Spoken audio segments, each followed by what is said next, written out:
எபிரேயரின் புஸ்தகம், எபிரேயர் அதனுடைய 12வது அதிகாரம், அதனுடைய எபிரேயர் 12வது அதிகாரம் அதனுடைய முதல் வசனத்தை ஒருவர் வாசிக்கலாம். எபிரேயர் 12:1. சிலர் மனப்பாடமாவே சொல்லலாம். ஆகையால் மேகம் போன்ற இத்தனை திரளான சாட்சிகள் நம்மை சூழ்ந்து கொண்டிருக்க, பாரமான அனைத்தையும் நம்மை சுற்றி இருக்கிற பாவத்தையும் தள்ளிவிட்டு விசுவாசத்தை துவங்கினவரும் முடிக்கிறவருமாயிருக்கிற இயேசுவை நோக்கி நமக்கு நியமிக்கப்பட்டிருக்கிற பாதையிலே எப்படி ஓட கடவோம்? That's a destiny. That's a destiny. ஆகையால் மேகம் போன்ற இத்தனை திரளான சாட்சிகள், நமக்கு முன் ஓடினவர்கள், நம்முடைய முற்பிதாக்கள், நமக்கு முன்பாக ஓடின ஆபிரகாம், நமக்கு முன்பாக ஓடின ஈசாக்கு, நமக்கு முன்பாக ஓடின யாக்கோபு, நமக்கு முன்பாக ஓடின எலியா, எலிசா, எரேமியா, ஏசாயா, இவர்களெல்லாம் மேகம் போன்ற பல சாட்சிகள் நம்மை சூழ்ந்து கொண்டிருக்கிறது. பாரமான அனைத்தையும், நம்மை சுற்றி நிற்கிறதான பாவத்தையும் தள்ளிவிட்டு விசுவாசத்தை துவங்கினவர் முடிக்கிறவருமாய் இருக்கிற நம்முடைய ஊழியத்துல, நம்முடைய பாதையில ஒரே ஒரு மாடல் யாருன்னா இயேசு கிறிஸ்து மாத்திரம்தான். எந்த மனுஷனையோ எந்த ஊழியக்காரனையோ முன்வைத்து ஓடினால் ஒரு நாள் நாம் விழ வேண்டிய சூழல் வரலாம். ஒரு நாள் அவர்களுடைய சில காரியங்களை பார்க்கும் பொழுது, இந்த மனுஷனையா நான் முன்வைத்து ஓடினேன் என்று சொல்லி நீங்கள் இடறுவதற்கு வாய்ப்பு உண்டு.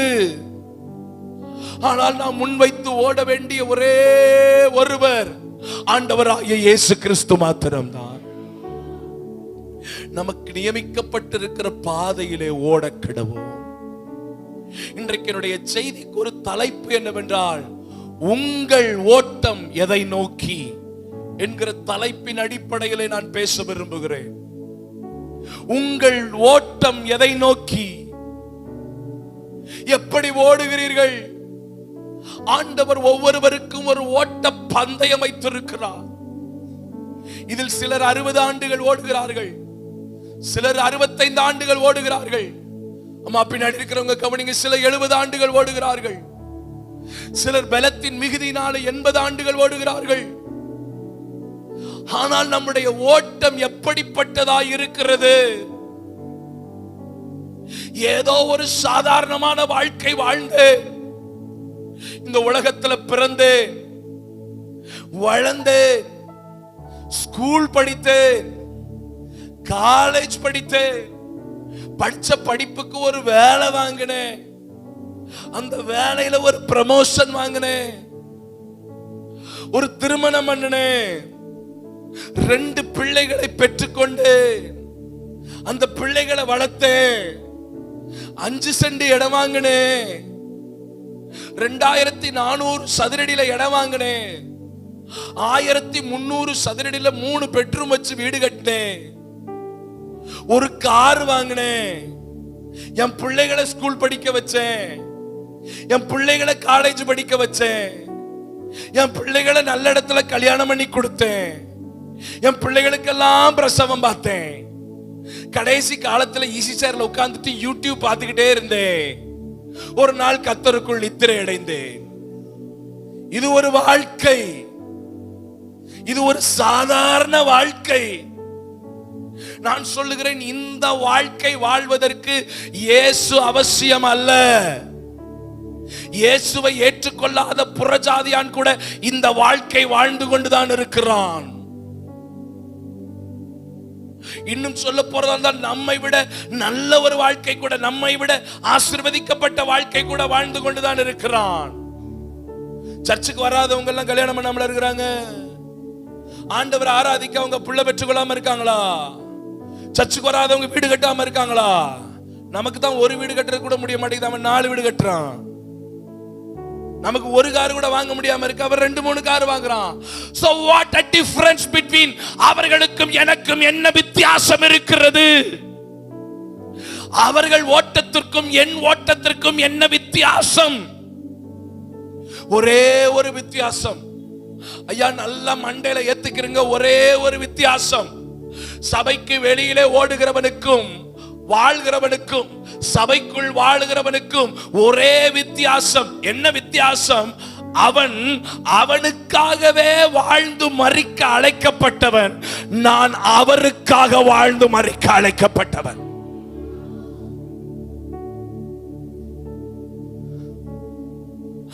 Not a selfish. ஏதோ நான் வாழணுன்றதுக்காக நான் அழைக்கப்படல. என் ஓட்டத்தில் ஒரு நோக்கம் உண்டு. நான் அவருக்காக வாழ அழைக்கப்பட்டிருக்கிறேன். அந்த தரிசனம் உடையவன் சொல்லுவான், ஒரு நாள் என் ஓட்டம் ஜெயத்துடன் முடியும், அந்த நாடு சுதந்தரிப்பே. என் ஓட்டம் ஜெயத்துடன் முடியும், அந்த நாடு சுதந்தரிப்பே. கொஞ்ச காலம் இயேசுவுக்காக கஷ்டப்பாடு சகிப்பதினா, இன்னல் துன்பம் இன்பமாய் மாறும். இயேசுவை நான் காணும்போது அவர் பாதம் வீழ்ந்து பணிந்து ஆனந்த கண்ணீர் வடிப்பேன். ஓட்டம் ஜெயத்துடன் அந்த நாடு சுதந்தரிப்பேன். என் ஓட்டம் ஜெயத்துடன் ஜெயத்துடன் முடியும்,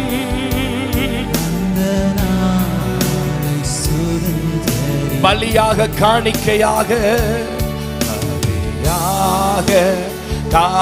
காணிக்கையாக படைத்தேனே உமக்காக.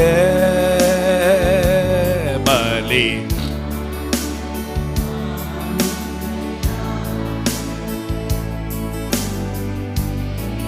நீங்க பாடுங்க, நீங்க பாடுங்க.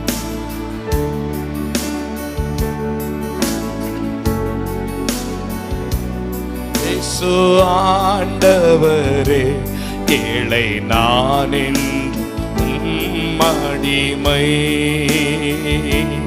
என்னை ஏற்றுக்கொள்ளும் இயேசு ஆண்டவரே, ஏழை நான் என்றும் மடிமை. ரெண்டு கைகளை உயர்த்தி, எந்தன் ஓட்டம் ஜெயத்துடன் அந்த நாடு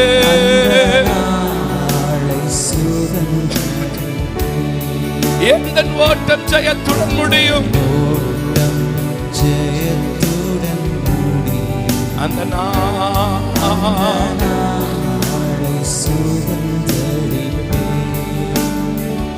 நல்ல கைகளை உயர்த்தி ஒரு ஹல்லேலூயா சொல்லுவோமா? எத்தனை ஆண்டுகள் வாழ்ந்தோம் என்பது முக்கியமல்ல, எப்படிப்பட்ட வாழ்க்கை ஆண்டவருக்காக வாழ்ந்தோம் என்பது முக்கியம்.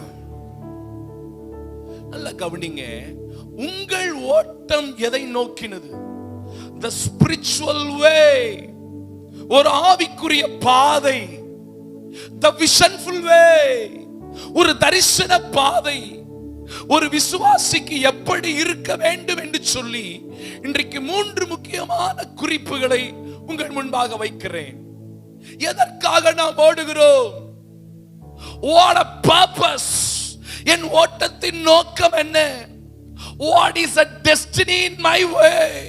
என் பாதையினுடைய அந்த முடிவு என்ன என்பதை ஒரு விசுவாசி, வளர்ந்த விசுவாசி, ஒரு வளர்ந்த தேவ பிள்ளை புரிந்து கொண்டால் அவர்கள் ஓட்டம் சாதாரணமாக இருக்காது, ஒவ்வொரு நாளும் விசுவாச ஓட்டமாக அது இருக்கும். அந்த ஓட்டத்தை சந்தோஷத்துடன் வாடுவோம். அந்த ஓட்டத்தில் நமக்கு பெரிய எதிர்பார்ப்புகள் இருக்காது. அந்த ஓட்டத்தில் நமக்கு ஒரு சோல்ஃபுல்லான, ஒரு ஆத்மார்த்தமான திருப்தி இருக்கும். நான் ஆண்டவருக்காக ஓடுகிறேன்.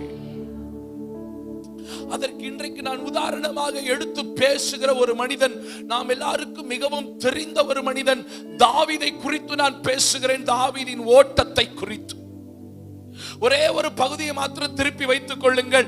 1 சாமுவேலின் புஸ்தகம் 17வது அதிகாரம். நாம் எல்லாருக்கும் மிகவும் தெரிந்த ஒரு பகுதிதான் 1 சாமுவேல் 17 நாளை கண்ணை மூடிக்கிட்டு சொல்லலாம், தாவீது கோலியாத்தினுடைய சம்பவம். இந்த தாவீது கோலியாத்தின் சம்பவத்தை குறித்து எல்லாருக்கும் தெரிந்ததுதான். ஆனால் இன்றைக்கு அதிலிருந்து ஒரு வித்தியாசமாய் ஒரு 3 ஓட்டங்களை உங்கள் முன்பாக வைக்கிறேன். எதை நோக்கி நாம் ஓடுகிறோம் என்று சொல்லி எல்லாரும் திருப்பிக் கொள்வோம். 1 சாமுவேல் 17வது அதிகாரம். முதலாவதாக அதனுடைய 17, 18 வசனங்களை ஒருவர் வாசிக்கலாம்.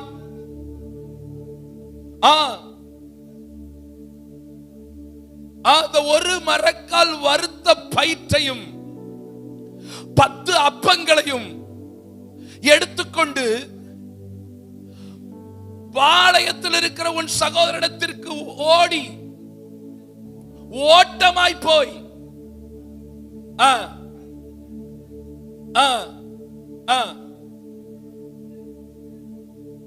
ஐயா ரொம்ப தேங்க்ஸ், ரொம்ப தேங்க்ஸ். யாராவது ஒரு பாஸ்டர் மைக்ல படிக்கிறதுக்கு கொஞ்சம் ஹெல்ப் பண்ண முடியுமா? யாராவது ஒரு பாஸ்டர் மைக் எடுக்கிறீங்களா? ஐயா ப்ளீஸ் எடுங்கய்யா, படிங்கய்யா. 17, 18 படிங்க, சத்தமா படிங்க பாஸ்டர். ஐயா ஆன் பண்ணிக்கிறீங்கய்யா. ஈசாய் தன் குமாரனாகிய தாவீதை நோக்கி உன் சகோதரருக்கு ஐயா சாரி நல்லா படிக்கிறீங்க, கொஞ்சம் ஸ்டக் ஆகுறீங்க, ப்ளீஸ் எனக்கு கொஞ்சம் ஹெல்ப் பண்ணா நல்லா இருக்கும். படிங்க. இந்த ஒரு மரக்கால் வறுத்த பயிறு, இந்த 10 அப்பங்களையும் 10 அப்பங்கள் எடுத்துக்கொண்டு போய் பாளையத்தில் இருக்கிற உன் சகோதரனிடத்தில் ஓட்டமாய் போய். உன் சகோதரனிடத்தில் எப்படி போய்? ஓட்டமாய் போய். அந்த வார்த்தையை நல்லா ஸ்ட்ரெஸ் பண்ணுங்க. எப்படி போய்? சொல்லுங்க. எப்படி போய்? நடந்து போகாத. எப்படி போ? சும்மா ஜாக் பண்ணி போகாத. எப்படி போ? ஓட்டமாய் போய். படிங்க பாஸ்டர். இந்த 10 பால் கட்டிகளையும் 1000 பேருக்கு அதிபதியானவனிடத்தில் கொடுத்து உன் சகோதரர் சுகமாய் இருக்கிறார்களா என்று விசாரித்து அவர்களிடத்தில் அடையாளம் வாங்கி கொண்டு வா என்றார். நல்ல கவனிங்க ஐயா, நல்ல கவனிங்க. கொஞ்சம் ஆழத்துக்குள்ள கொண்டு போறேன், கவனிங்க ஐயா. தாவீது எதற்காக போகிறான் என்றால், நான் போகிற இடத்தில் ஒரு கோலியாத்தை பார்ப்பேன் என்று அவனுக்கு தெரியாது. எத்தனை பேருக்கு சொல்றது புரியுது? நான் போற இடத்துல கோலியாத்தை பார்ப்பேன் அவனுக்கு, அங்க ஒரு ராட்சசன் நிற்பான் என்பது அவனுக்கு, அவனோடு என்னுடைய சகோதரர்கள் பயத்திலே யுத்தத்திலே போரிட்டு கொண்டு இருப்பார்கள் என்பது அவனுக்கு. சாதாரணமா போறான். எதுக்கு போறான்? அவன் போறதனுடைய நோக்கம் என்ன? அப்பா கொடுத்ததை கொண்டு போய் கொடுக்கிறதுக்காக போறான். எதுக்கு போறான்? கரெக்டா சொல்றேனாமா? யுத்தத்துக்கு போனானா? கோலியாத்தை கொல்ல போனானா? கோலியாத்தை கொல்ல போறதா இங்க இருந்து போகும்போதே பட்டயத்தோட போயிருப்பான், ப்ரிப்பேர்டா போயிருப்பான். ஆனா என்ன செய்யல? அவன் எதுக்கு போறாயா? அப்பா கொடுத்தத கொடுக்கிறது. எங்க அப்பா என்ன நம்பி கொடுத்திருக்கிறாரு, இதை கொண்டு போய் என்ன செய்யணும்? அது எப்படியாப்பட்ட அப்பா பாத்தீங்களா? கொடுத்துட்டு அவர்களிடத்துல என்ன வாங்கிட்டு வா. போற வழியில இவனை தின்னு தீத்துட்டானா? நான் சொல்றது உங்களுக்கு புரியுதுங்களா? போற வழியில இவனை காலி பண்ணிட்டான்னா அப்படின்னு என்ன செய்வர? போய் கொடுத்துட்டு, எப்படியாப்பட்ட அப்பா, கொடுத்துட்டு உங்க அண்ணன்ட்ட கொடுத்துட்டோன்னு நீ ஒரு அடையாளம் வாங்கிட்டு வா. ஐயா, நம் முதல் ஓட்டம் எதற்குன்னு சொல்றேன், பிளைனா சொல்றேன், அப்படி டெலிபரேட்டா சொல்றேன், டப்புன்னு மனசுல வாங்குங்க. என் முதல் ஓட்டம் எதற்கென்றால், தகப்பன் கொடுத்ததை கொடுப்பதற்கு ஒரு ஓட்டம். எல்லாரும் சொல்லுங்க, தகப்பன் கொடுத்ததை கொடுப்பதற்கு ஒரு ஓட்டம். எதுக்கு ஓடுறோம்?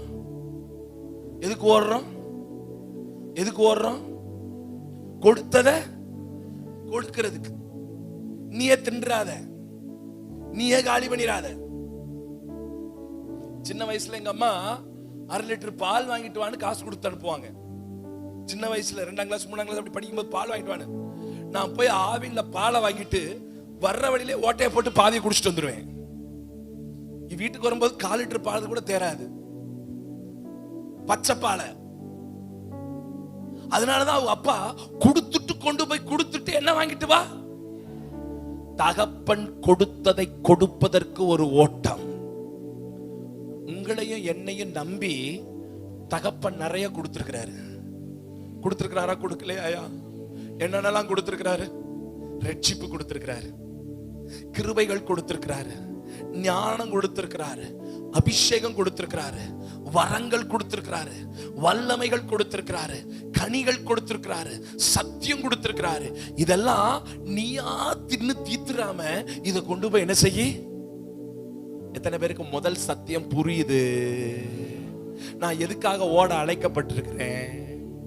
ஏன் இன்னும் வரைக்கும் உங்களுக்கு 2019, 20, 21 கொரோனாலே போய் சேராம 2020 வரைக்கும் 26 வரைக்கும் உங்களை எதுக்கு உசுரோட வச்சிருக்கிறாரு? எதுக்கு வச்சிருக்கிறாருங்கய்யா? அவர் கொடுத்தத இன்னும் நீங்க சேர்த்து வச்சிருக்கிறீங்க, கொடுக்காம இருக்கிறீங்க. அதை கொடுக்கிறதுக்காக உனக்கு ஜீவிய காலத்தை நான் தந்திருக்கிறேன். இத புரியணும் தேவ பிள்ளையே, இத புரியணும் தேவ பிள்ளையே. ஒரு விசை கண்களை மூடி வலது கரத்தை உயர்த்தி அப்படியே இந்த வார்த்தையை நம்பி, நான் எந்த அலங்காரமான வார்த்தைகளை சொல்ல விரும்பல, அப்படி நம்பி அப்படியே ஜெபம் பண்ணுங்க, அப்படியே ஜெபம் பண்ணுங்க. கொடுத்ததை கொடுக்கிறதுக்காக ஓடணும்பா. தானியத்தை கட்டி வைக்கிறவன ஜனங்கள் சபிப்பார்கள். கர்த்தர் உனக்கு கொடுத்ததெல்லாம் எதுக்குன்னா நீ 4 பேருக்கு கொடுப்பேன் தானே. கொடுக்க மனசு வர மாட்டேங்குது, கொடுக்க இருதயம் வர மாட்டேங்குது. சோமனு தேவ பிள்ளையே, கொடுக்கிறதுக்கு எனக்கு ஒரு பலனை கொடுங்கப்பா.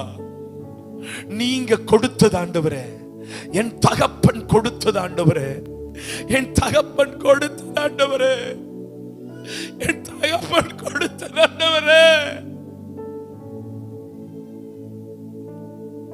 அதுக்காக தான்ப்பா நான் ஓடணும். ஓடுகிறேன், நான் ஓடுகிறேன், கொடுப்பதற்காய் நான் ஓடுகிறேன். அப்படி சொல்லுங்க, அப்படி சொல்லுங்க. ஓடுகிறேன், நான் கொடுப்பதற்காய். That's why I am running. எனக்காக, என் பிள்ளைக்காக, என் பேர பிள்ளைக்காகவே வாழ்ந்து நான் ஒரு சகோதரனை சந்திச்சேன் இந்த சர்ச்சில். இப்ப கூட உட்கார்ந்து இருக்கிறார். கால்கள் பலவீனமான மனுஷன், சுயமா ஒரு தொழில் பண்றார். ஆனா அவருக்கு ஒரு பாரம், பாட்டு எழுதுற கிருபைகளை கர்த்தர் கொடுத்திருக்கிறார். இந்த பாட்டை எழுதி எப்படியாவது 4 பேருக்கு கொண்டு போய் சேர்த்து சுவிசேஷத்தை சொல்றதுக்கு என்னையும் ஆண்டவர் இந்த ஓட்டத்துல இணைச்சுக்கிட்டுமே. இன்னைக்கு காலையில ஒரு அம்மா வந்தாங்க, என்னை பார்த்தாங்க, ரொம்ப நேரம் பேசிக்கிட்டு இருந்தாங்க.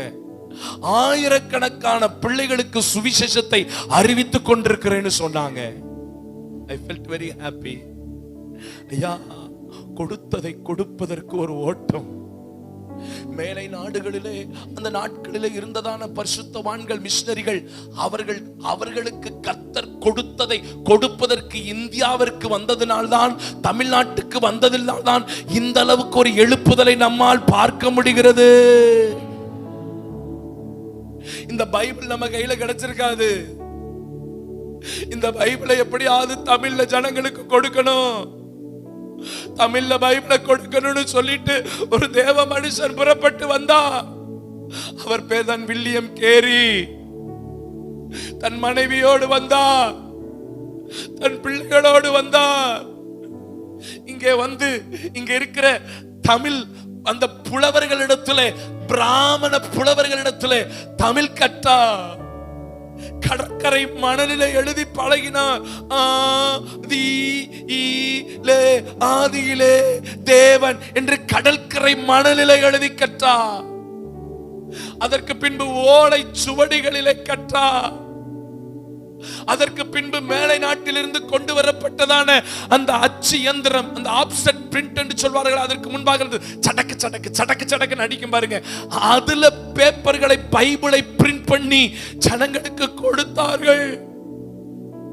அந்த நாட்களிலே விமானங்கள் இல்லை, கப்பல் பயணத்திலே தான் வந்தார்கள். கப்பல்ல ஏறினா வந்து இறங்கினாதான் நிச்சயம். அப்படிப்பட்ட தன் உயிரை பணைய வைத்து வந்தார்கள்.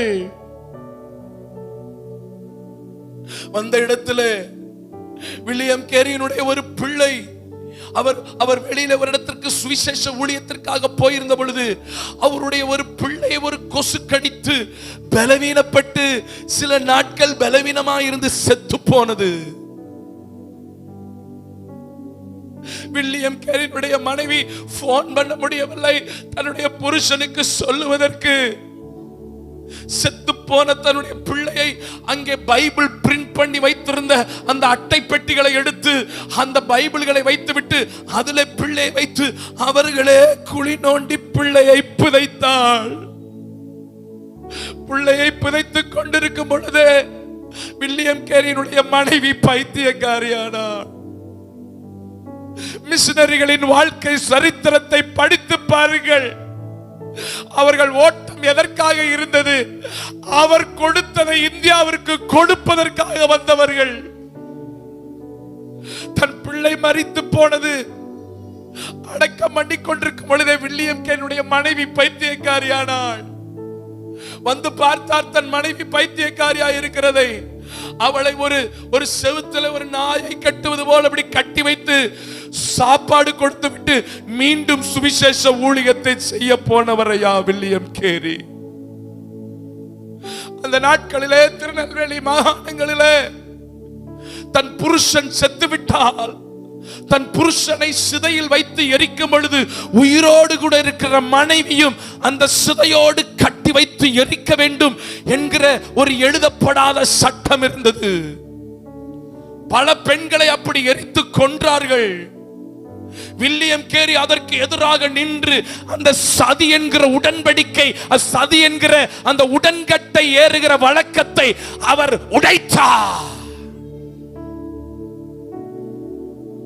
அந்த நாட்களில் வெள்ளைக்கார துரைமார்கள் அப்படி குதிரையில வரும் பொழுது இந்தியாவில் இருக்கிற பெண்கள் மேல இருக்கிற சட்டைகள் அணியாதபடி அந்த வெள்ளைக்கார துரைகள் வரும் பொழுது தன்னுடைய சேலையின் மேற்பகுதியை விரித்து தன்னுடைய மார்பகங்களை காட்ட வேண்டும் என்கிற கேவலமான காரியத்திற்கு விரோதமாக போரிட்டு அதிலிருந்து விடுதலை வாங்கி கொடுத்தவர் வில்லியம் கேரி. இவர்கள் எல்லாம் யார்?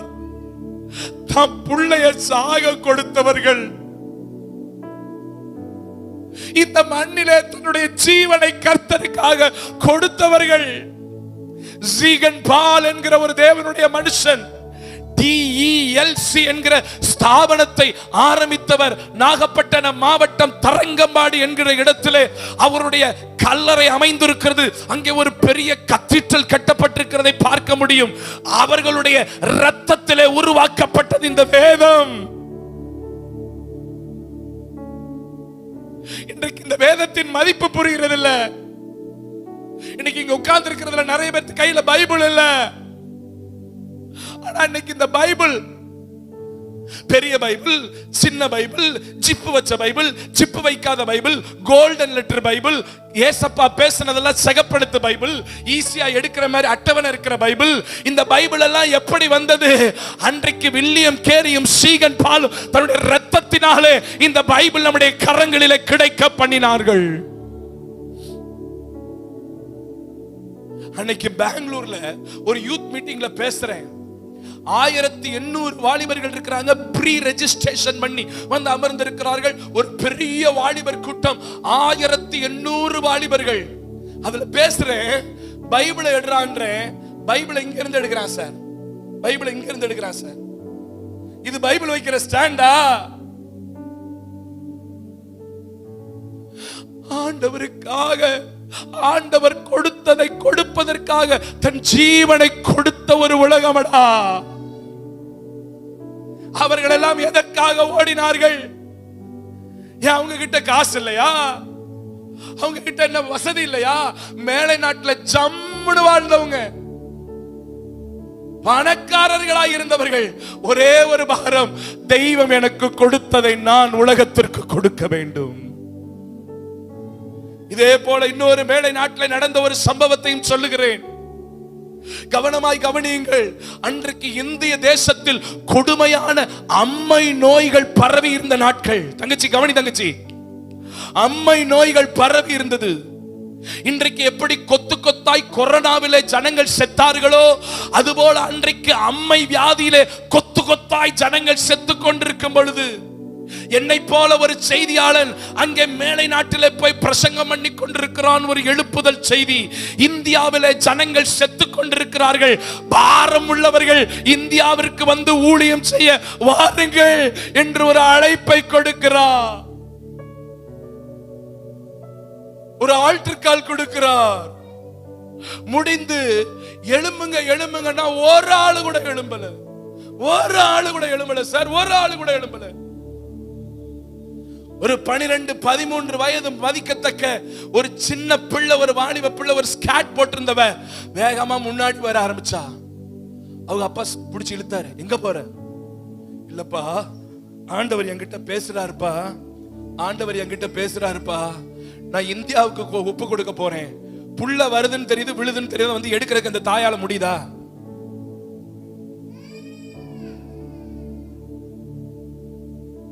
கவனிங்க கவனிங்க கவனிங்க, என்னை கவனிங்க. அவ முன்னாடி போறா, அவங்க அப்பா புடிச்சு இழுக்கிறாரு. எங்க போற? இல்லப்பா, ஆண்டவர் சொல்றாரு என்னை இந்தியாவுல போய் ஊழியம் செய்ய முடியும். ஏய், இந்தியாவுக்கு போறியா? சும்மா கட. இந்தியா மோசமான நாடு, எல்லாம் திருட்டு பயலுக இருக்காங்க. அந்த காலத்துல சுத்தமில்லாத நாடு, அங்க போறேங்கிற? போகாத. இவ சொல்ற, இல்லப்பா இல்லப்பா, ஆண்டவர் என்கிட்ட பேசுறாருப்பா, நான் போகணும்பா, நான் போகணும்பா. எவ்வளவோ சொல்லி பார்த்துன்னு கேட்கல. அவங்க அப்பா சொல்றாரு, சரி போகணும்னு முடிவு பண்ணிட்டேன். அம்மா கவனிமா கவனிமா, போகணும்னு முடிவு பண்ணிட்டேன்.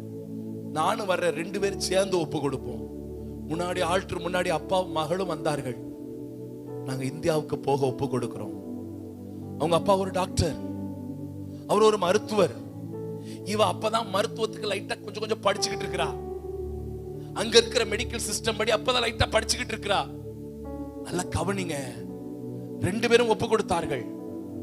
வந்தாங்க, சென்னையில வந்து இறங்குனாங்க. எங்க போறதுன்னு தெரியல. நடக்க ஆரம்பிச்சாங்க நடக்க ஆரம்பிச்சாங்க நடக்க ஆரம்பிச்சாங்க. கொஞ்சம் கொஞ்சம் வண்டிகளை கேட்டு கேட்டு ஏறினாங்க. கொஞ்சம் போனாங்க, நடந்தாங்க. கொஞ்சம் வண்டியில ஏறினாங்க, நடந்தாங்க. அந்தா இந்தான்னு சொல்லிட்டு வெள்ளூர்னு ஒரு ஊருக்கு வந்தாங்க.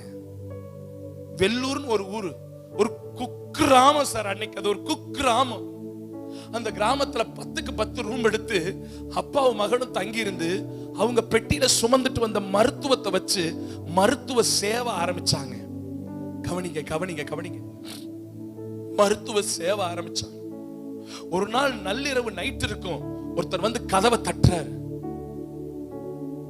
இவா போய் இந்த குட்டி பாப்பா போய் கதவை திறக்கிறா. அவ பேர் சோஃபியா. அவ கதவை திறக்கிறா. ஒரு முரட்டு மனுஷன் ஒருத்தன் வந்து நிக்கிறான். அம்மா, என் மனைவி நிறை மாத கர்ப்பிணியா துடிக்கிறாமா, என் மனைவிக்கு வந்து பிரசவம் பாருங்கம்மா. அவ சொல்றா, ஐயா எனக்கு வைத்தியம் பார்க்க தெரியாது, நான் இப்பதான் படிச்சுட்டு இருக்கிறேன், பிராக்டிஸ் பண்ணிட்டு இருக்கேன். எங்க அப்பா நல்லா பாப்பாரு, அவரை நான் அனுப்பட்டுமா? ஆம்பளைங்களா பிரசவம் பார்க்கிறதா? சீ வேண்டாம் அப்படின்னு போயிட்டாரு. அப்புறம் ஒரு 1/2 மணி நேரம் இருக்கும் சார், இன்னொருத்தர் வந்து கதவை தட்டுறாரு. இவ போய் கதவை திறக்கிறா. அதே போல இன்னொரு மனுஷன் வராரு. முன் சொன்னது போலவே சொல்றாரு வேற ஒரு மனுஷன். அம்மா, என் மனைவி நிறை மாத கர்ப்பிணியா துடிக்கிறாமா, கொஞ்சம் வந்து பிரசவம் பாருமா. அதேதான் சொல்றா.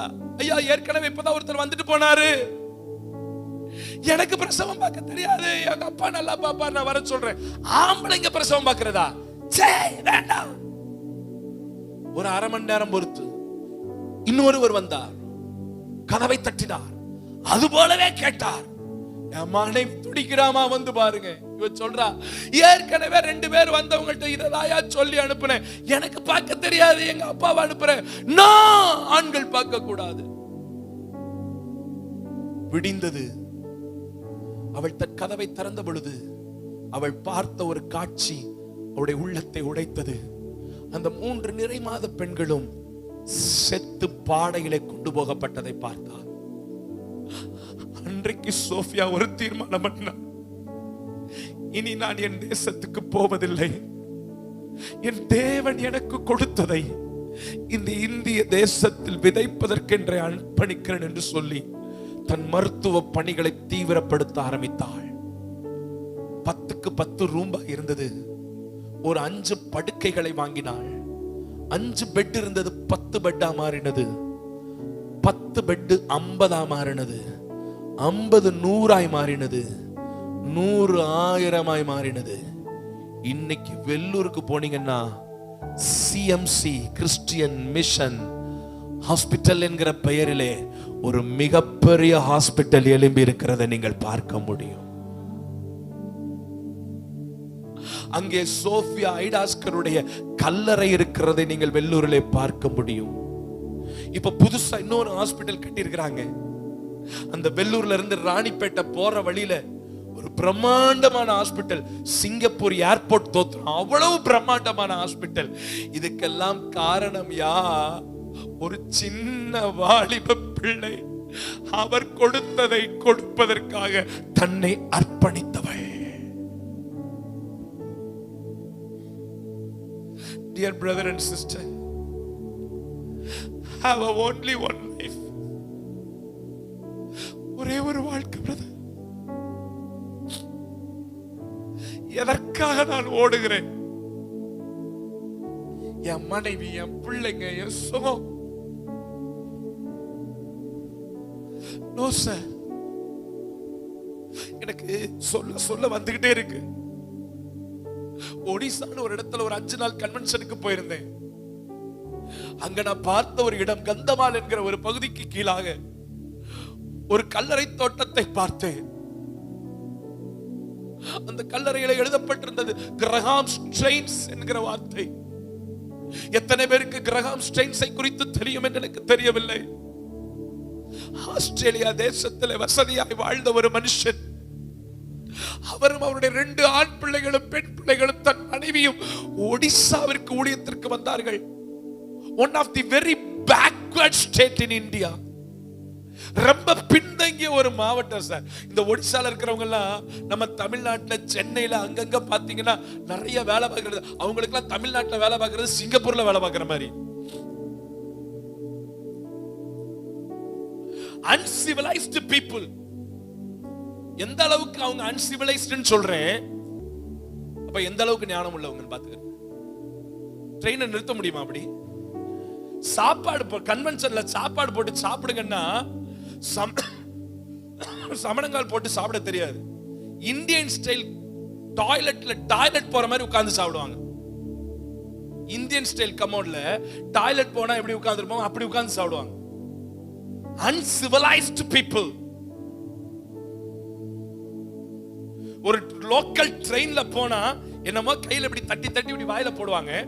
ஜன்னல் திறந்துதான் இருக்கும். அந்த ஜன்னல் வழியா அப்படி பூனை அப்படி துப்புறதுக்கு வராது. காலை விரிச்சிட்டு காலுக்குள்ளே துப்புவான் ட்ரெயினுக்குள்ளே. லோக்கல் ட்ரெயின்ல பன்னியை ஏத்துவாங்க, எரும மாட்டை ஏத்துவாங்க. அந்த சைடுல இருக்கிற அந்த ட்ரெயின் கம்பியில சைக்கிளை தொங்க விடுவாங்க. uncivilized people.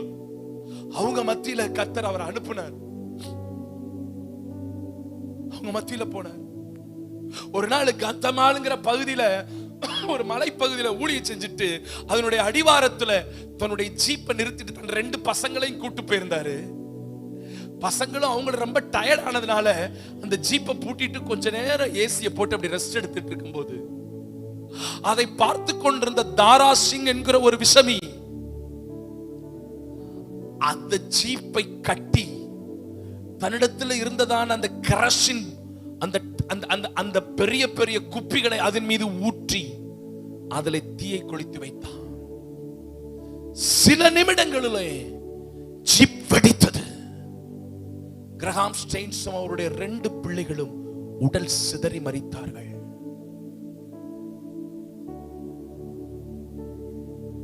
இன்றைக்கும் நீங்கள் போனீங்கன்னா ஒரிசாவுல ஒரே குழியில நடுவுல அப்பா, இந்த சைடு ஒரு பையன், இந்த ஒரு பையன், கிரஹாம் ஸ்டெயின்ஸ் என்று எழுதப்பட்டிருக்கும்.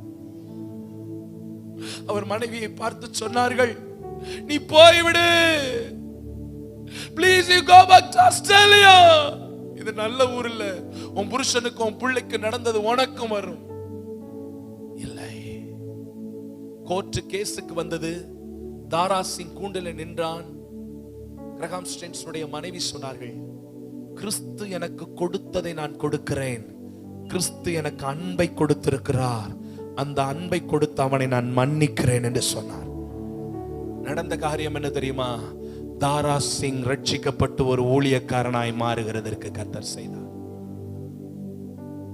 என்னை கேட்டுக்கொண்டிருக்கிற எனக்கு அருமையான தேவ ஜனமே, there is only one life. In that life we have to share something. ஆண்டவர் நமக்கு என்ன கொடுத்தாரோ, கர்த்தர் கொடுத்த ரட்சிப்பு, கர்த்தர் கொடுத்த பணம், கர்த்தர் கொடுத்த வேலை, கர்த்தர் கொடுத்த ஆசீர்வாதங்கள், அவருக்கு கொடுப்பதற்கு சில பேரை கர்த்தர் எழுப்ப விரும்புகிறார். இந்த கூட்டத்தில் ஒரு சில பேர், கர்த்தர் எனக்கு கொடுத்ததை கொடுப்பதற்கு நான் ஒரு பயணிக்க விரும்புகிறேன். போதும், சுயநலமாய் வாழ்ந்த நாட்கள் போதும், போதும், எனக்காக வாழ்ந்த நாட்கள் போதும். என்னிடத்தில் இருக்கிறதை மற்றவர்களுக்கு கொடுப்பதற்கு ஒரு விசை கண்களை மூடலாம். ஒரு நிமிஷம், ஒரு 30 செகண்ட், அரை நிமிஷம் கண்ணை மூடி ஒரு சின்ன பிரேயர் மனசுல பண்ணுங்க பிரதர். ஐயா, ஒரு சின்ன பிரேயர் மனசுல. என்னை நம்பி கர்த்தர் கொடுத்தவைகளை, அன்றைக்கு ஈசா தன் மகனிடத்தில் நம்பி கொடுத்த பால் கட்டிகள், நம்பி கொடுத்த வறுத்த பயிர்கள்,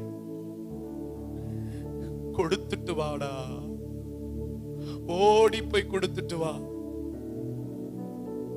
என் ஓட்டம் ஜெயத்துடன் முடிவதற்கு, கொடுப்பதற்கென்று ஒரு ஓட்டம். இயேசுவின் நாமத்தில் பிதாவே, ஆமென். நேரம் கடந்து போகிறபடினால நான் வேகமாய் சொல்லி முடிக்க விரும்புகிறேன். எனக்கு அடுத்து 10:30 மணிக்கு எனக்கு வண்டி, நான் ஏறணும். நாளைக்கு காலையில நான் கொடைக்கானல்ல பேசணும், நாளைக்கு சாயங்காலம் கொடைக்கானல்ல நான் பேசணும்.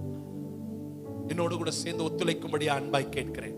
இரண்டாவது ஒரு ஓட்டம் வாசிக்கலாம். 34-35 வசனங்கள்.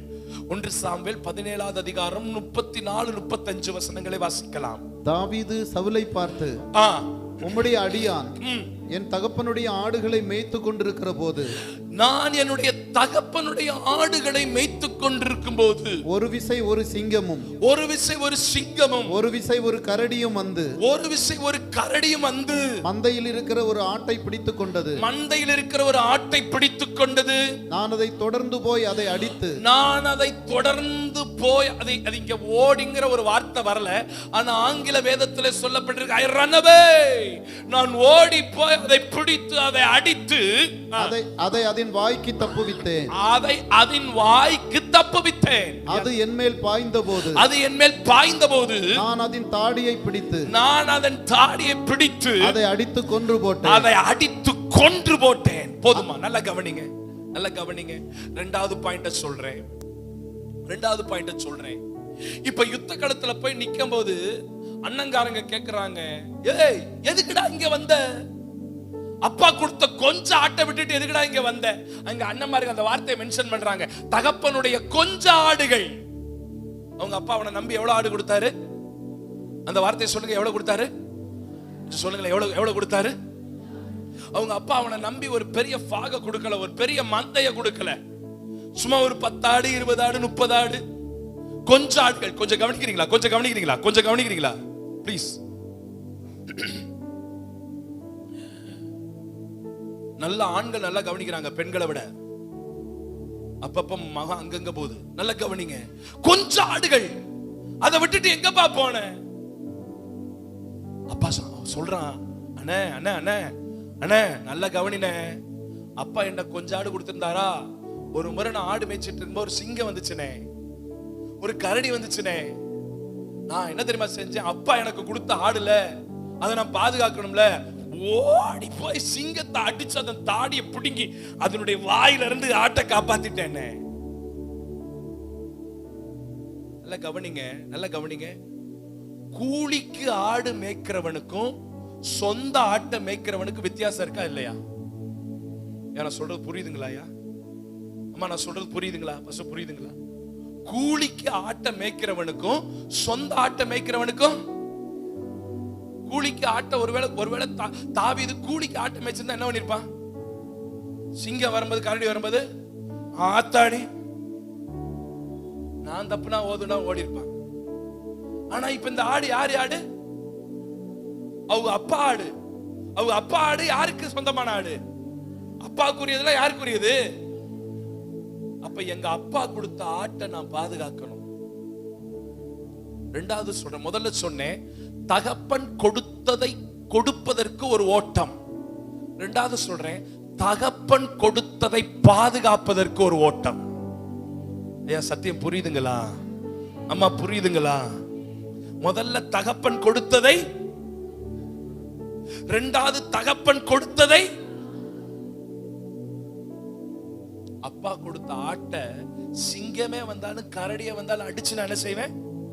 என்ன யார் கொடுத்தது? யார் கொடுத்தது? யார் கொடுத்தது? உங்க மனைவி யார் கொடுத்தது? அப்பா கொடுத்த. அப்பான்னு சொல்றது ஏசப்பா. சொல்லுங்க, உங்க மனைவி யார் கொடுத்தது? உங்க புருஷன் யார் கொடுத்தது?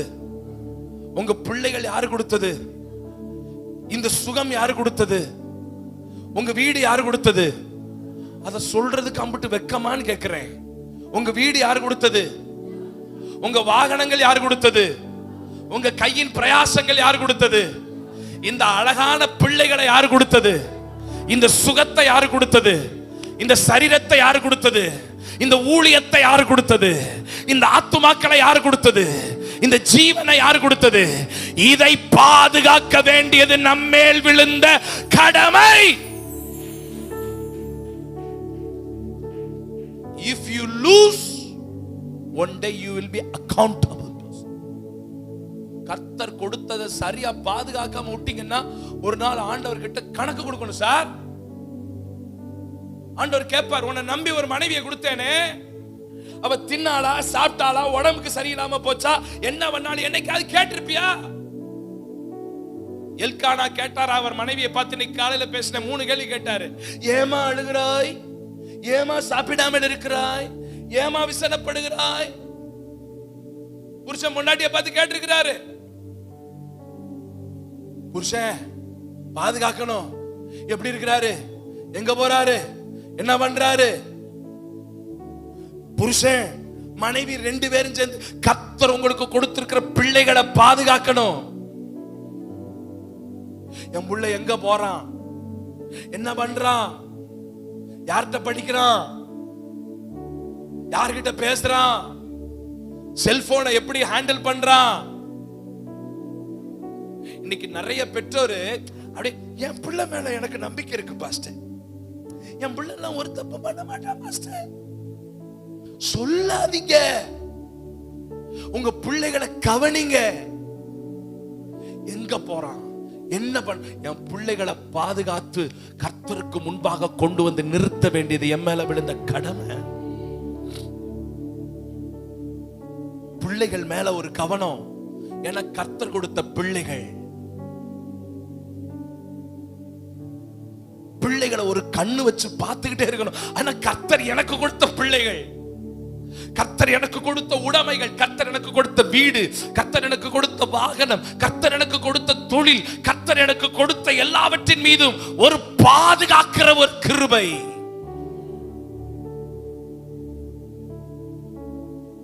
ஒரு பொருள் வாங்கினா கூட அதை பாதுகாக்கணும் பிரதர்.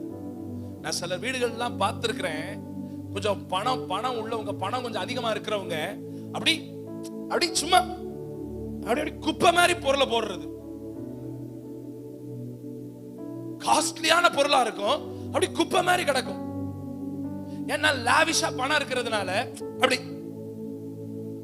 நோ சார், 50 ரூபாய்க்கு ஒரு பொருளை வாங்கினாலும் அது எவ்வளவு யூஸ் பண்ண முடியுமோ யூஸ் பண்ணி பாதுகாக்கணும் சார். சும்மா அப்படி அப்படி அப்படி அப்படி அப்படி அப்படி. No no no no. சாப்பாடு ஆண்டவர் கொடுக்கிற சாப்பாடு, அதை பாதுகாக்கணும். Don't waste your food. ஒரு நேரம் சாப்பாடு இல்லாம தமிழ்நாட்டில் தவிக்கிறவங்க எத்தனையோ பேர் இருக்காங்க சார். பாதி தின்னாமல் தூக்கி கொண்டு குப்பையில போடுறீங்க. You are accountable. கர்த்தர் கொடுத்ததை பாதுகாக்கணும். பைபிள்ல ஒரு வசனம் சொல்லுது, நீதிமான் தன் மிருக ஜீவன்களை கூட என்ன செய்யறானாமா? படிச்சதே கிடையாது போல பைபிள். நீதிமான் தன் மிருக ஜீவன்களை காப்பாற்றுகிறான். முழிக்கிறத முழியப்பாரு. இப்படி ஒரு பைபிள்ல ஒரு வசனம் இருக்குதா பாஸ்டர்? எந்திரிச்ச போஸ பார்த்தா பயந்துட்டேன்.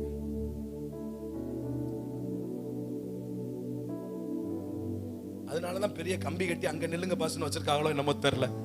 நான் எல்லை மீறி வந்துட்டேன். கர்த்தர் எதை கொடுத்தாரோ எல்லாத்தையும் பாதுகாருங்க பிரதர். ஏன்னா வைஃப் இழந்தவங்க எத்தனையோ பேர் கண்ணீர் விடுறதை நான் பார்க்கிறேன். Take care for your wife. இந்த உலகத்துல எத்தனை பேர் உங்களை பார்த்தாலும் அதுக்கு இணை வராது. Take care for your husband. Take care for your father. இந்த மகளை நான் பார்க்கிறேன், அவங்க அப்பாவை அப்படி பார்த்துக்கிறா. நொங்கு சர்பத் குடிக்கணும், அப்பாவுக்கு வேண்டாம், அப்பாவுக்கு சுகர் இருக்கு. She take care his father. It's goodness, it's good. Take care for your child. புருஷனை பாதுகாக்கணும், உன் பிள்ளைய பாதுகாக்கணும். கர்த்தர் எனக்கு நம்பி கொடுத்ததை பாதுகாக்கணும். யா அப்புறம் போயிருச்சுன்னு வச்சுக்கோங்க, என்னத்தையோ உன்னை விட்டுட்டு தும்பி பிடிக்கிறேன்னு சொல்லுவாங்களே, போயிருச்சுன்னா ஐயோனாலும் அம்மானாலும் ஒண்ணுமே. ஒரு விசை கண்களை மூடி 2 கைகளை உயர்த்தி, ஆண்டவரே நீர் தந்ததை பாதுகாக்கிறதுக்கு சீரியஸா ஒரு ஜெபம் பண்ணுங்க. சீரியஸா ஒரு ஜெபம் பண்ணுங்க. என் தகப்பன் எனக்கு நம்பி கொடுத்தது சில பேர் விட்டுட்டீங்க, சில பேர் காப்பாத்தாம விட்டுட்டீங்க, சில பேர் காப்பாத்தாம விட்டுட்டீங்க. இப்ப அழுது பிரயோஜனம் இல்ல சார், பிரயோஜனம் இல்லம்மா. உன்னை நம்பி கர்த்தர் கொடுத்திருக்கிறார் பாரு, அதை காப்பாத்தணுமே.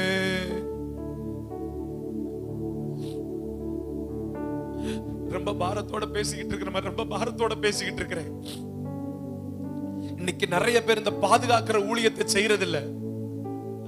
நிறைய பேர் பாதுகாக்கிற ஊழியத்தை செய்யறதில்ல. புதுசா வரணும், புதுசா வரணும், ஆத்மாக்கள் புதுசா வரணும், புதுசா வரணும். புதுசா வர்றது ஒரு பக்கம் இருக்கட்டும், இருக்கிறவர்களை பாதுகாக்கணும் ஐயா. இருக்கிறவர்கள் பாதுகாக்கப்பட வேண்டும், இருக்கிறவர்கள் பாதுகாக்கப்பட வேண்டும், இருக்கிறவர்கள் பாதுகாக்கப்பட வேண்டும். நல்ல கவனிங்க, என்னை கவனிங்க. அன்னைக்கு ஒரு ரூபனும், அன்னைக்கு ஒரு ரூபனும், அன்னைக்கு ஒரு யூதாவும் இல்லைன்னா யோசேப்பு காலி. கரெக்டா பாஸ்? அன்னைக்கு ஒரு ரூபனும், அன்னைக்கு ஒரு யூதாவும் இல்லைன்னா யோசேப்பு மறுகையா. அவங்கதான் தப்பு வச்சாங்க. ரூபன் சொல்றான், அண்ணன்மார்கள்லாம் சொல்றாங்க, டே சொப்பனக்காரன் வர்றான்டா, அடிச்சு கொன்றுவோம்டா. ரூபன் சொல்றான், வேண்டாம்டா, நம்ம சொந்த ரத்தம்டா, இந்த குழியில போட்டுறா, பாதுகாத்துடலாம்டா. இஸ்மவேலர்கள் வர்றாங்க. இப்ப சொல்றான், யூதா சொல்றான், குழியில போட்டாலும் அவன் கத்தி கத்தி சாக தாண்டா செய்வான், அவங்க கிட்ட வித்துருவோம்டா. ஒரு ரூபன், ஒரு யூதா, ஒரு யோசேப்பு பாதுகாக்கப்படுவதற்கு அவனை பாதுகாத்ததுனாலதான் அத்தனை பேர் கடைசி காலத்துல அவங்கிட்ட கஞ்சி வாங்கி குடிச்சு உயிர் படைச்சாங்க. ஆமாமா இல்லையா? நான் ஒண்ணு சொல்றேன், இன்னைக்கு நீங்க பாதுகாக்கிற ஒன்று எதிர்காலத்தில் உங்களை பாதுகாக்கும். கரெக்டாயா? நீங்க குட்டியா ஒரு மரத்தை வச்சு தண்ணி ஊத்தி கொஞ்சம் சிரமம் தான். டெய்லி வேலி அடைக்கணும், டெய்லி பாதுகாக்கணும், அது மிருகங்கள் சாப்பிடாம காக்கணும், தண்ணி ஊத்தணும். அது அப்படியே வளர்த்து பெருசாயிருச்சுன்னா ஒரு நாள் அதன் மரத்தின் கனிகளை புசித்து நீங்கள் பாதுகாக்கப்படுவீர்கள். உங்க பிள்ளைகளை நீங்க ஜாக்கிரதையா வளர்த்துட்டீங்கன்னா, சத்தியத்துல வளர்த்துட்டீங்கன்னா, வசனத்துல வளர்த்துட்டீங்கன்னா, பெற்றோரே நான் நல்லா சொல்றேன், என் பிள்ளைக்கு இன்ஜினியரிங் தெரியும், என் பிள்ளைக்கு கம்ப்யூட்டர் தெரியும், என் பிள்ளைக்கு செல்போன் தெரியும், என் பிள்ளைக்கு ஐடி தெரியும், என் பிள்ளைக்கு ஆர்டிபிஷியல் இன்டெலிஜென்ட்ல கரைத்து குடித்தவனாக்கும், என் பிள்ளைக்கு ஸ்விம்மிங் தெரியும், என் பிள்ளைக்கு அபாக்கஸ் தெரியும், எல்லாம் தெரியும். உன் பிள்ளைக்கு 4 வசனம் தெரியுமா? உன் பிள்ளைக்கு சத்தியம் தெரியுமா? உன் பிள்ளை பரலோகம் போயிருமா? உலகம் முழுவதையும் ஆதாயப்படுத்தி தன் ஆத்துமாவை நஷ்டப்படுத்தினால் அவனுக்கு எல்லாம் தெரியும். சிலருக்கு அதுல ஒரு பெரிய பெருமை, என் பிள்ளை அது படிச்சிருக்கான், என் பிள்ளை இது படிச்சிருக்கான், என் பிள்ளைக்கு அது தெரியும். சிம்பிள் கேள்வி, உன் பிள்ளை ரட்சிக்கப்பட்டிருக்கானா? உன் பிள்ளை ஞானஸ்தானம் எடுத்திருக்கானா? உன் பிள்ளை ஆவிக்குரிய சபைக்கு போறானா? ஆவிக்குரிய பாஸ்டரோட இணைஞ்சிருக்கிறானா?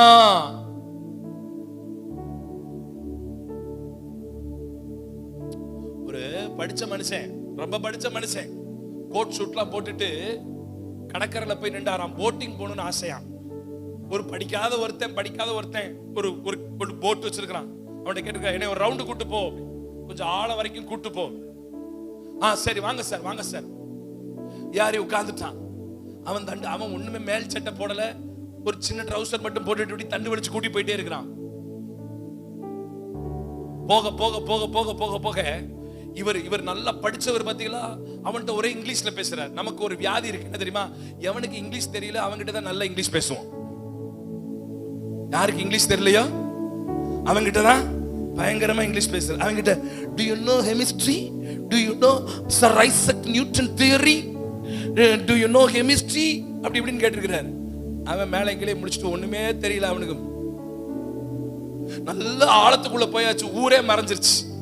கொஞ்ச நேரம் கழிச்சு அவன் கேட்டானா, do you know swimming, உங்களுக்கு நீச்சல் தெரியுமா சார்? அது எதுக்குடா நான் தெரிஞ்சுக்கணும்? இல்ல ஒரு பெரிய அலை வருது, போட்டு கவுந்துரும் போல தெரியுது, நான் நீச்சல் அடிச்சு போய் சேர்ந்துருவேன், நீர் வருவீரா?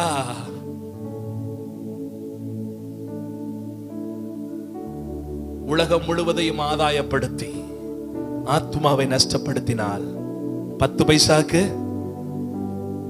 திரும்பியும் சொல்றேன், உங்க பிள்ளைகளை நல்லா படிக்க வைங்க. I was completed PhD in social work. எங்க அப்பா அம்மா என்ன PhD படிக்க வச்சாங்க.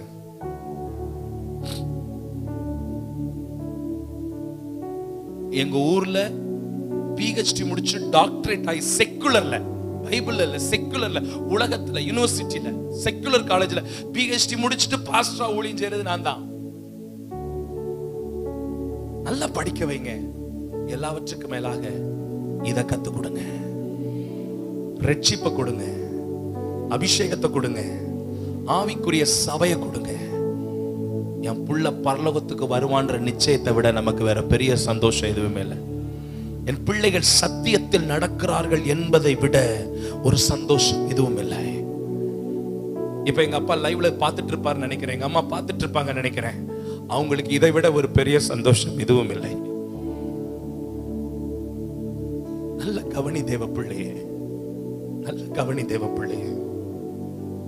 திரும்ப திரும்ப சொல்றேன், தகப்பன் கொடுத்ததை காப்பதற்கு ஒரு ஓட்டம். 2 ஓட்டம் சொல்லுங்க. முதல்ல தகப்பன் கொடுத்ததை, 2வது தகப்பன் கொடுத்ததை, கடைசியா ஒரு ஓட்டத்தை சொல்லி ஒரு 4 நிமிஷத்துக்குள்ள நான் முடிச்சிடுறேன். 48 49 படிங்க பாஸ்டர்யா. அப்பொழுது அந்த பெலிஸ்தன் எழும்பி அப்பொழுது அந்த பெலிஸ்தேன் எழுந்து தாவீதுக்கு எதிராக கிட்டி வருகையில் தாவீதுக்கு எதிராக கிட்டி வருகையில் தாவீது தீவிரமாய் அந்த சேனைக்கும் தாவீது தீவிரமாய் அந்த சேனைக்குள் அந்த பெலிஸ்தனுக்கும் எதிராக ஓடி அந்த பெலிஸ்தேனுக்கும் எதிராக, அந்த வார்த்தையை கவனிங்க, எதிராக ஓடி. எல்லாரும் சொல்லுங்க எதிராக ஓடி. எல்லாரும் சொல்லுங்க எதிராக ஓடி. ஓடி தன் கையை அடைப்பத்தில் போட்டு அதிலிருந்து ஒரு கல்லை எடுத்து கவனிலே வைத்து சுழற்றி பெலிஸ்தனுடைய நெற்றியிலே பட எறிந்தான். அந்த கல் அவன் நெற்றியில் பதிந்து போனதினால் அவன் தரையிலே முகங்குப்புற விழுந்தான். போதுயா நல்ல கவனிங்க. கடைசியா ஒண்ணு சொல்றேன், தகப்பனுக்கு வெற்றி கொடுப்பதற்காக ஒரு ஓட்டம். தகப்பனுக்கு வெற்றி கொடுப்பதற்கு ஒரு ஓட்டம். ஐயா, இவன் அந்த சேனைக்குள் ஓடி கல்லை எடுத்து கவனிலே வைத்து அவன் நெற்றியில் எறிந்த பொழுது அவன் பொத்துன்னு விழுகிறான், பட்டயத்தை எடுக்கிறான், வெட்டுறான். அதெல்லாம் நமக்கு தெரியும். இப்ப நல்ல கவனிங்க, நீங்க பதில் சொல்லுங்க. சவுலை வீழ்த்தினது யாருக்கு வெற்றி? சவுலை கொன்றது யாருக்கு வெற்றி? தாவீதினுடைய சகோதரர்களுக்கு. என்ன, அவங்க தான் அவனை ஃபேஸ் பண்ணிக்கிட்டே இருக்கிறாங்க. அப்ப தாவீதின் சகோதரர்களின் வெற்றி யாருக்கு வெற்றி கிடைத்தது போல? தாவீதின் தகப்பனுக்கு வெற்றிக்கு அடையாளம். எத்தனை பேருக்கு நான் சொல்றது புரியுது? புள்ள ஜெயிச்சா யார் ஜெயிக்கிற மாதிரி? புள்ள ஜெயிச்சா யார் ஜெயிக்கிற மாதிரி? தகப்பனின் வெற்றிக்காக ஒரு ஓட்டம். திரும்ப திரும்ப சொல்றேன், ஆண்டவரை ஜெயிக்க வைக்க வேண்டியது நம்ம கையில இருக்குது. பிசாச தோக்கடிக்க வேண்டியது நம்ம கையில இருக்குது. எப்படி பாஸ்டர்? ரெண்டு ஆப்ஷன் சார், ரெண்டு ஆப்ஷன்ங்கய்யா. உதாரணத்துக்கு சொல்றேனே, சின்ன பிள்ளைக்கு சொன்ன மாதிரி சொல்றேனே, ஒரு சிச்சுவேஷன்ல பொய் சொல்ற மாதிரி ஒரு சூழல் வருது. இப்ப நீங்க பொய் சொல்லிட்டீங்கன்னா யார் ஜெயிப்பா? ஆனா அதுல நீங்க உண்மையை சொல்லிட்டா யார் ஜெயிப்பா? எத்தனை பேருக்கு நான் சொல்றது புரியுது? இப்ப நான் என்ன சொன்னா ஆண்டவர் ஜெயிப்பாரோ அவரை நான் ஜெயிக்க வைக்கணும். ஒரு இச்சை நமக்கு முன்னாடி வருது, ஒரு கண்களின் இச்சை நமக்கு முன்னாடி வருது. அந்த கண்களின் இச்சையை பார்த்து அந்த இச்சைக்கு நான் இடம் கொடுத்து விழுந்துட்டேன்னா யார் ஜெயிப்பா? ஆனா அந்த கண்களின் இச்சையில இயேசுவின் நாமத்தினாலே போ பிசாசே அப்படின்னு நான் சொல்லிட்டேன்னா யார் ஜெயிப்பா? எத்தனை பேருக்கு சொல்றது புரியுதுங்கய்யா? ஒவ்வொரு சின்ன சின்ன விஷயத்திலையும் நான் யாரை ஜெயிக்க வச்சுக்கிட்டு இருக்கிறேன்? நான் யாரை ஜெயிக்க வச்சுக்கிட்டு இருக்கிறேன்? இதுக்காக தான் சார் நான் ஓடிக்கிட்டு இருக்கிறேன். இந்த 3 காரியத்துக்காக தான் நான் ஓடுறேன். 1, அப்பா கொடுத்ததை கொடுக்கிறதுக்காக ஓடுறேன். 2, அப்பா கொடுத்ததை காக்கிறதுக்காக ஓடுறேன். 3, அப்பாவுக்கு வெற்றி வாங்கி கொடுக்கிறதுக்காக ஓடுறேன். இதுக்கு தான் இந்த ஓட்டம் வெளியில இருக்கவன் ஓடுறதில்ல, நான் ஓடும்படியாக அழைக்கப்பட்டிருக்கிறேன். எழுந்து நிற்கலாம் தேவ சமூகத்துல, எல்லாரும் எழுந்து நிற்கலாம். உங்க நலன் கருதி இல்லைனாலும் என் நலன் கருதி சீக்கிரம் முடிச்சிட்டேன்.